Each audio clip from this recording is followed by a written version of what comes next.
আছেন বন্ধুরা? বিডি কিচেনে আপনাদের আবার আজকে স্বাগতম জানাচ্ছি। আজকে আপনাদের করে দেখাবো খুব সহজ পদ্ধতিতে প্যাকেট মশলায় ঝটপট চিকেন বিরিয়ানি, তাও আবার ব্রয়লার মুরগি দিয়ে। তাহলে আসুন কথা না বাড়িয়ে সরাসরি রেসিপিতে চলে যাই। প্রথমে আমরা মুরগিটাকে ম্যারিনেট করে নেব। তো আমি 4 কাপ চালের জন্য, অর্থাৎ 1.25 কেজি চাল, মেজারমেন্ট কাপের 4 কাপ হয়েছে, তো 1.25 কেজি চালের জন্য আমি নিয়েছি 1.25 কেজি মুরগি। আপনারা যে কোনো মাংস নিতে পারেন, অবশ্যই এটা খেয়াল রাখবেন চাল যতখানি নেবেন মাংসটা তার যাতে দ্বিগুণ হয়। তো মুরগির সাথে একে একে কিছু উপকরণ অ্যাড করে দেব। দিয়ে দিচ্ছি 1/4 কাপ পেঁয়াজ বাটা, 4 টেবিল চামচের মতো আদা রসুনের পেস্ট, 4 টেবিল চামচ ফ্যাটানো টক দই, আর দিয়ে দেব 2 প্যাকেট বিরিয়ানি মশলা, স্বাদ মতো লবণ। এবারে সম্পূর্ণ উপকরণ হাত দিয়ে খুব ভালোভাবে মিশিয়ে নেব মাংসটার সঙ্গে। তো মশলাটা সম্পূর্ণ মেশানো হয়ে গেছে, এটা অবশ্যই ঢাকনা দিয়ে ঢেকে রাখবেন। তো আমি এটাকে 20 থেকে 30 মিনিটের মতো ঢাকনা দিয়ে এভাবে ঢেকে রাখছি। মুরগিটা ম্যারিনেশনের পর এবার ডিম এবং আলুর প্রসেসিংয়ে চলে এলাম।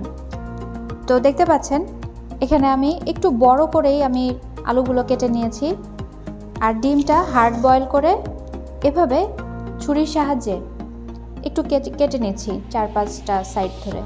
এবার একটা মিক্সিং বলে একে একে ডিম এবং আলুগুলোকে একসাথে আমি সামান্য একটু লবণ আর একটু ফুড কালার দিয়ে মাখিয়ে ভেজে নেব। আমি এখানে জর্দার রং ইউজ করেছি। ফ্রেন্ডস, এগুলো মাখানো হয়ে গেছে, এবার আমরা এগুলোকে ভেজে নেব। ফ্রেন্ডস, চুলায় একটা কড়াই বসিয়ে চুলাটা ধরিয়ে দিচ্ছি। কড়াইটা গরম হয়ে এলে দিয়ে দিচ্ছি তেল।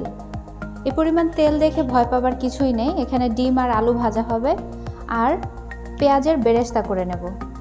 এখন দিয়ে দিচ্ছি বেরেস্তার জন্য 1 কাপের মতো পেঁয়াজ কুচি।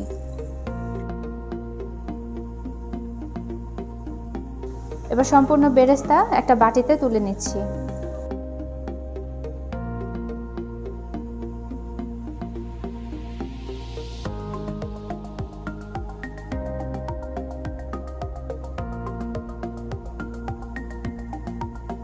ফ্রেন্ডস, এবার এই একই তেলে দিয়ে দিচ্ছি 1/4 কাপের মতো পেঁয়াজ কুচি।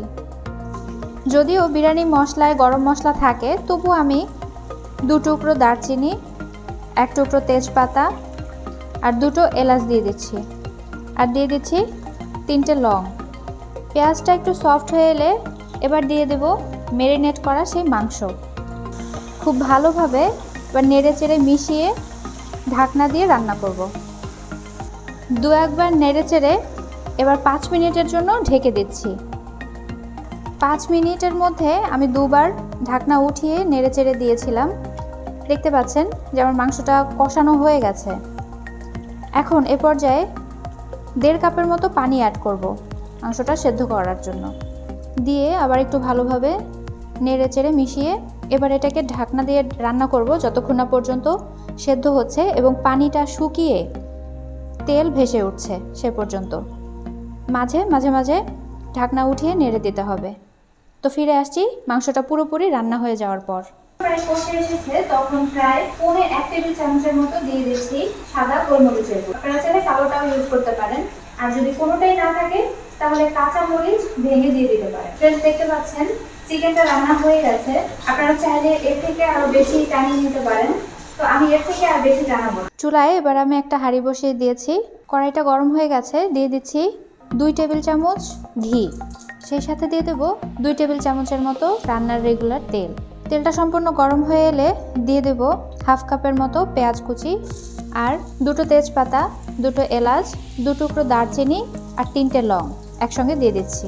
পেঁয়াজটা সফট হয়ে এসেছে, এখন দিয়ে দেব মেজারমেন্ট কাপের 4 কাপ চিনি গুঁড়া পোলার চাল। দিয়ে খুব ভালোভাবে নেড়ে চেড়ে এটাকে ভেজে নেব যতক্ষণ না পর্যন্ত একটা সনসন ভাব আসছে। চালটা সম্পূর্ণ ভেজে নেওয়া হয়ে গেছে। এ পর্যায়ে এখানে লিকুইড অ্যাড করব। তো 4 কাপ চালের জন্য প্রথমে দিয়ে দিচ্ছি ফুটন্ত 1 কাপ গরম পানি, আর দিয়ে দেব 3 কাপ গরম দুধ। পানিটা চালের গায়ে গায়ে চলে এলে এখন মাংসটা অ্যাড করে দেব। এবার মাংসটা চালের সাথে খুব ভালোভাবে মিশিয়ে নেব এবং এর সাথে সেদ্ধ আলুগুলোও দিয়ে দেব। এবার ঢেকে মিডিয়াম হিটে এটাকে রান্না করব। দিয়ে দিচ্ছি 1 চা চামচ লবণ, দিয়ে আবার আলতো হাতে মিশিয়ে নিচ্ছি। কিছু কাঁচামরিচ আস্ত এবং কিছু কাঁচামরিচ আমি অর্ধেকটা ভেঙে এভাবে দিয়ে দিচ্ছি। চুলার আঁচটা মিডিয়াম লোতে করে রেখেছি। 3 মিনিট পর ঢাকনাটা খুলে আবার নিচেরগুলোকে উপরে এবং উপরেরগুলোকে নিচে করে দিচ্ছি। আমি চেক করে দেখলাম রাইসটা অলমোস্ট হয়ে গেছে। এখন চুলার জালটা একদম কমিয়ে দিয়ে এর নিচে একটা তাওয়া বসিয়ে দিয়ে আমি এটাকে দমে রেখে দেব 20 মিনিটের জন্য। এবার আরেকবার আলতো হাতে সব নেড়ে দিচ্ছি। বিরিয়ানিটা রান্না করা হয়ে গেছে, তবে এখনই পরিবেশনের টাইম হয়নি। এটাকে আমি ঢেকে চুলা অফ করে ঢেকে 5 মিনিট রেখে দেবো এভাবেই। ফ্রেন্ডস, হয়ে গেল খুব সহজে ঝটপট চিকেন বিরিয়ানি প্যাকেট মশলায়। আশা করি রেসিপিটি আপনাদের ভালো লেগেছে, আর ভালো লাগলে আমার সার্থকতা। কেমন লাগলো সেটা জানিয়ে অবশ্যই কমেন্ট করবেন আর ভিডিওটিতে একটি লাইক দেবেন। আর পরবর্তী ভিডিও দেখার আমন্ত্রণ জানিয়ে আজকের মতো বিডি কিচেন থেকে বিদায় নিচ্ছি। ভালো থাকবেন বন্ধুরা, আল্লাহ হাফেজ।